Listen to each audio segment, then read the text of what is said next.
What's happening, everyone? So the first half of Wednesday Season 2 is released, and I finally got around to watching it the other day, and I have to say, this season, as of right now, is a bit messy, which is a disappointment because I was really looking forward to this season. I quite enjoyed Season 1, and I thought Season 2 had a lot of great foundation to be an even better season. But right now, just something is off about this season, and I would like to voice a few of my opinions on the things that I have wrong with it. Now, I'm not going to go in depth on every single thing that I don't like about these first 4 episodes, because that would A, take a really long time, and B, they could get addressed within the second half of this season, and I might not have those problems anymore. So be prepared for spoilers, and without further ado, let's get into it.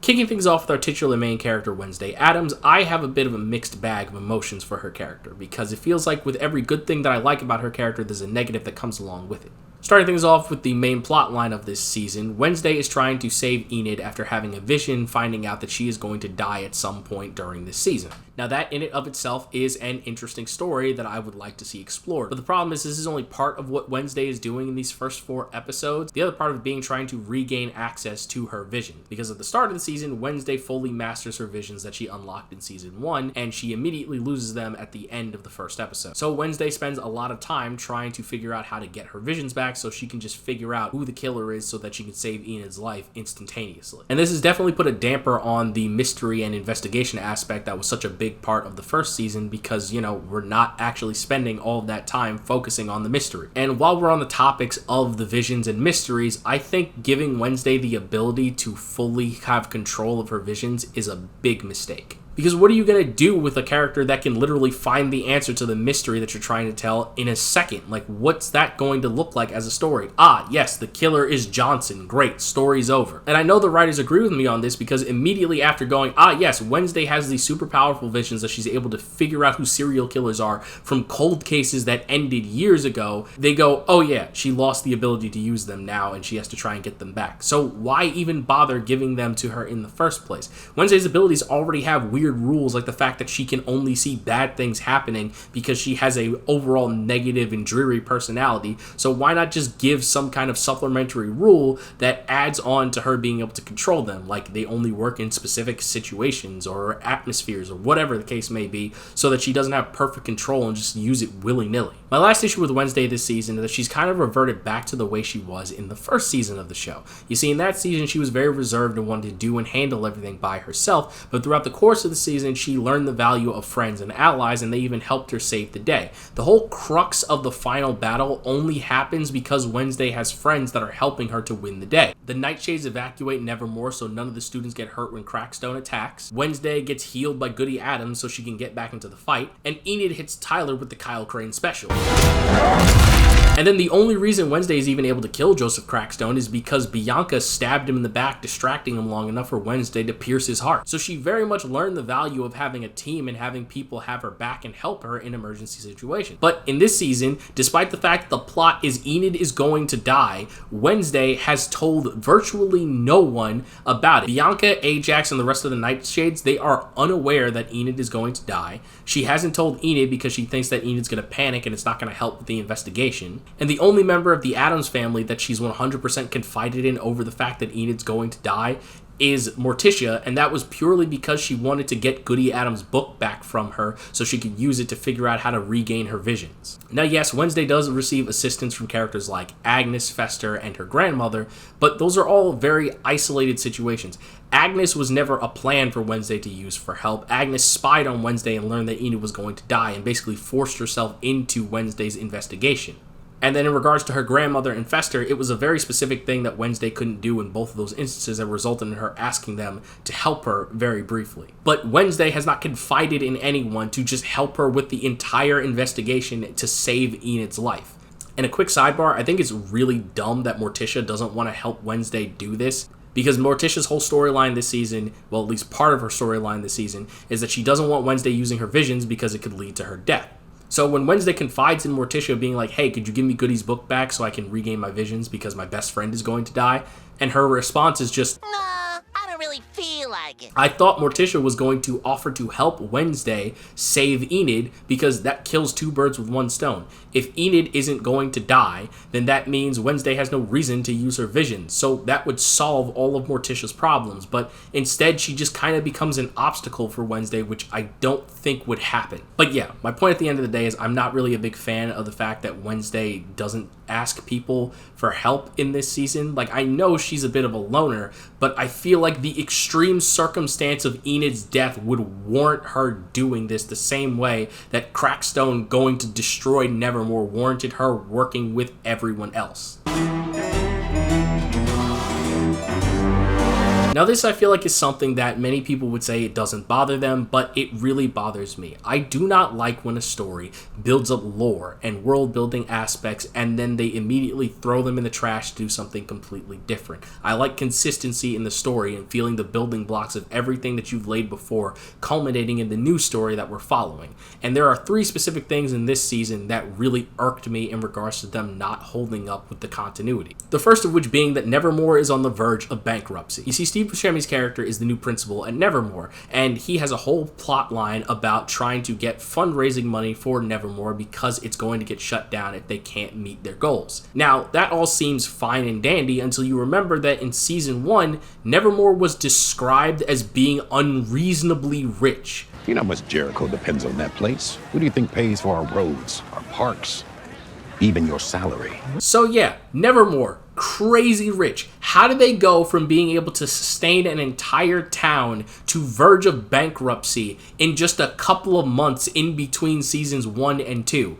Like, that doesn't make any sense. Where did all of the money go? But yeah, that really bothered me with his whole plotline because it feels like it shouldn't happen in the first place and now he's just kind of doing it. But this is the most minor one of the list. But what isn't a minor one is the fact that Season 2 shouldn't be able to exist. Wait, what? You see, we learn in the 4th episode of the show who the Avian is. It is this woman, which this was a terrible reveal, by the way. She's just like a nothing character that was in the background that I had zero interest or connection to. But anyway, this woman's backstory is that her father, Augustus, was a science teacher that worked at Nevermore who had an obsession with outcasts. Mind you, this science teacher was a normie as brought up by this teacher. Gus was very popular, but I was never a fan. Why not? He was a normie. So, he was a normie science teacher that worked at Nevermore and had an obsession with outcasts and then proceeded to start experimenting on them to figure out how to extract their abilities to give to normies. Now, the problem with this is, in Season 1 of the show, we're told that Laurel Gates is the first normie professor to ever work at Nevermore, and she's only been there for a couple of years. Mayor Walker, I'd like you to meet Marilyn Thornhill. In the spirit of outreach, she's Nevermore's first normie teacher. But the Avian mentions that her father started doing these experiments on the outcast to get her avian abilities when she was a child. So that means he would have had to have been a professor at Nevermore many, many years ago before Laurel even worked there, which can't happen because Laurel is the first normie professor to work at the academy, which in turn means this season can't exist because if Augustus never worked at Nevermore, that means his obsession with normies wouldn't have happened, which wouldn't have led to his experiment, which led to his daughter becoming the Avian. None of this could have happened because Laurel Gates is the first normie professor that ever went to the school, thus destroying the fact that this story is even existing.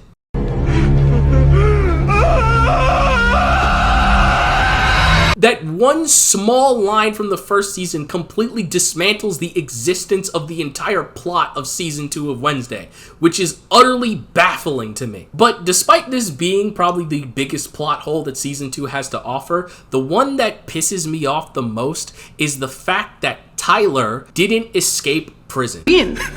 What do you mean? See, I don't know if you remember, but the cliffhanger ending to Season 1 of Wednesday is the fact that Tyler, the Hyde, was caught, he was in police custody, he was being shipped to a prison, mainly now that we know it's Willow Hill. He was being shipped there, and he woke up mid-transit, shifted, and then killed the police officers and escaped.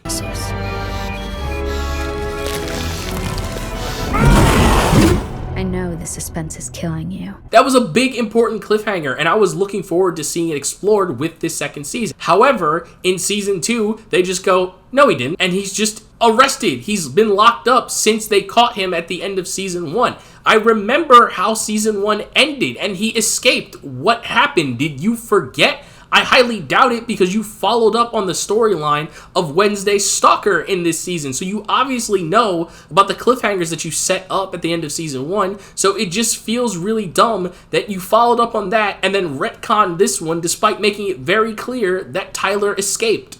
So yeah, that significantly bothered me, because I was really excited to see the story of Tyler being on the run, trying to get back at Wednesday for everything that happened in season 1. But, you know, he was just in prison. He's escaped now, so the second half of the season will be able to have that. But the idea that they retconned it just to have him in prison to do nothing for the first half of this season before following up and doing what they should have done in the first place is just really vexing. But with that aside, let's move on to the last thing I want to talk about.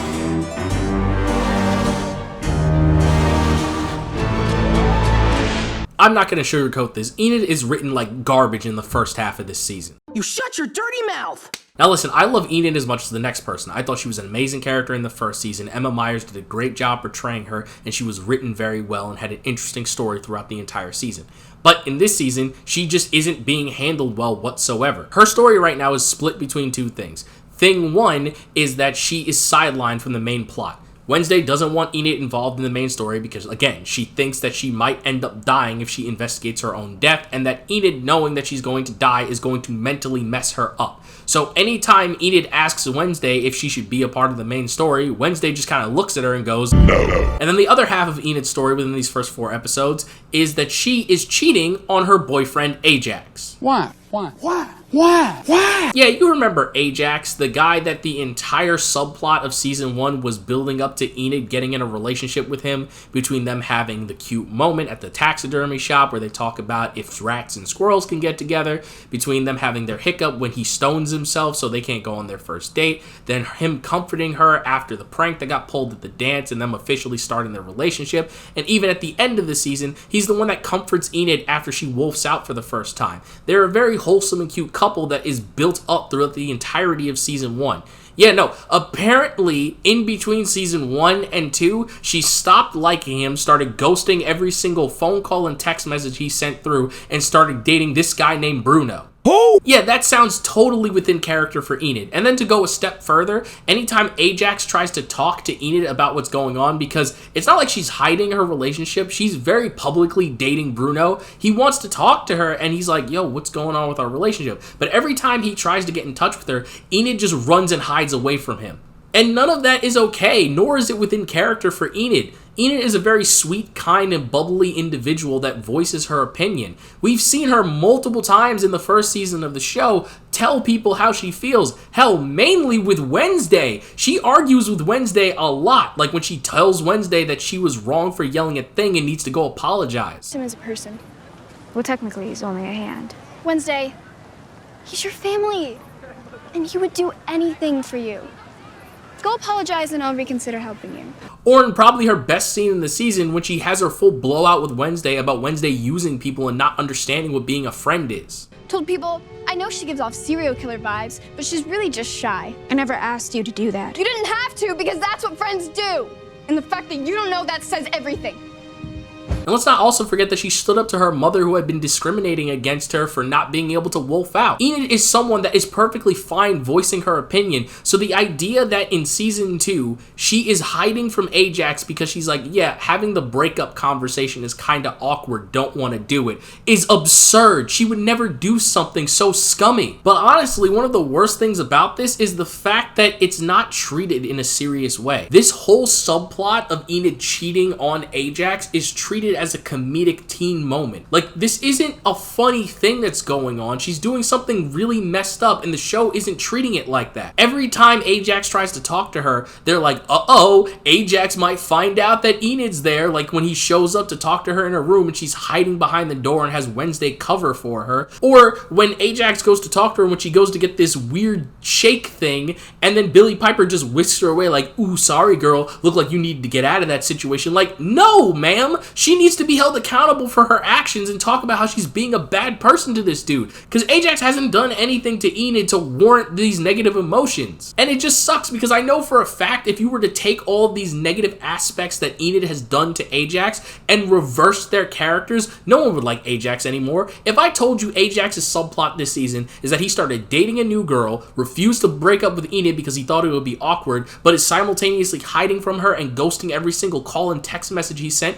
no one would like Ajax anymore. But Enid gets a pass because the writers are treating it like a joke. And for the other reason that's really upsetting is the fact that people want Enid and Wednesday to date. They ship them really hard, but the problem is their shipping is outweighing the fact that Enid's being written like a bad character this season. Like, I scrolled through Twitter after finishing season 2 because I was curious to see how people felt about them messing up Enid's character so much, and eventually all I saw was just a wall of people being like, I hope Enid and Wednesday start dating this season, that would be great. And I even came across a tweet where someone quoted a bunch of the negative things that's happening with Enid's character this season, and then they just go, I don't care, I like the homosexual werewolf. Like, you like this character, why don't you care that they're being written poorly? That doesn't make any sense to me. If my favorite characters were written poorly, I wouldn't be happy about it. Even if they did something cool that I've been waiting for them to do for years, I'm not going to support the fact that overall they're being written like garbage. I don't understand this mentality. Especially because Enid and Wednesday have not shown romantic tension to one another. They're just best friends. Hell, even Jenna Ortega went to the writers of Wednesday and said it was weird that Wednesday was in a love triangle in season 1 because it doesn't seem within her character. So I don't really get the idea that people think that Enid and Wednesday are going to just go and have a romantic subplot in this season, because